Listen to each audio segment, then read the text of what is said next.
Hello, this is Matt Russell from the Daily FX Education team, and today I will be discussing RSI and how I apply it to my own trading. Now, the first thing I wanted to mention is with any of the oscillators, they can be very reliable, but they don't give me a specific location to place my stop. Now, and that's the most important thing for me. So what do we do to kind of solve that problem? I'm always going to use RSI or any of the other oscillators in combination with price-specific indicators. And my favorite price-specific indicator would be simple support and resistance lines. So let me walk you through a typical sell signal here on RSI. We have RSI crossing back beneath the 70 level, which is a sell signal. So we would look to enter the market short right here, or most traders would if they're following RSI alone. Me, I require a little bit more than that. And typically what that trader would do who entered the market on this signal alone is they would place their stop above the most recent high, which is right here.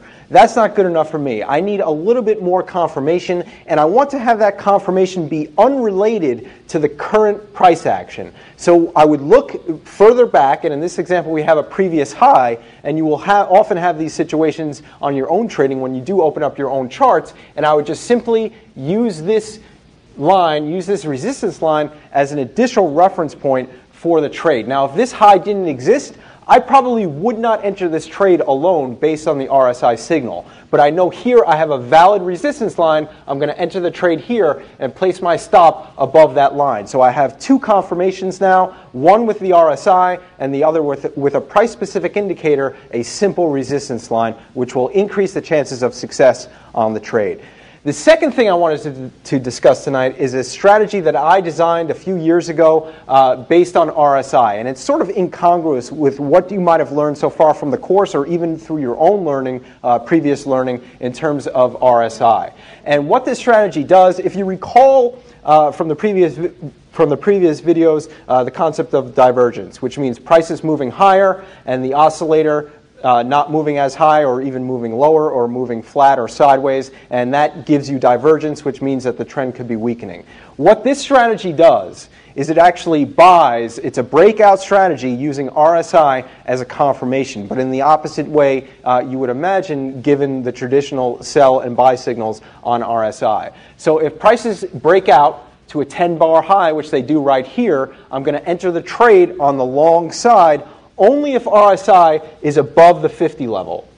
And again, it's a little bit opposite than the normal use of RSI, but there are many different ways to use these indicators. Now, the logic is similar to divergence. It's just sort of the mirror image of divergence. You're using it as confirmation. So prices are breaking out to a new high. I have added confirmation because RSI is at a higher level. It's sort of giving a little more credence to that breakout. That breakout is for real. And that's the basic premise of the strategy. And a short trade would mean a breakout to a 10-bar low, and we would need RSI beneath the 35 level in this example, or that's just how the strategy is calibrated, again, because it gives you that added confirmation, meaning that the breakout is for real. Because let's say that prices do break out to the 10-bar low, and RSI is maybe at 45 or something like that. That's not as strong of a breakout, again, because the RSI is not at that lower level. The strength of the move is not as strong, and we want the breakout to be strong and to give us a little bit more belief in the entry in the trade.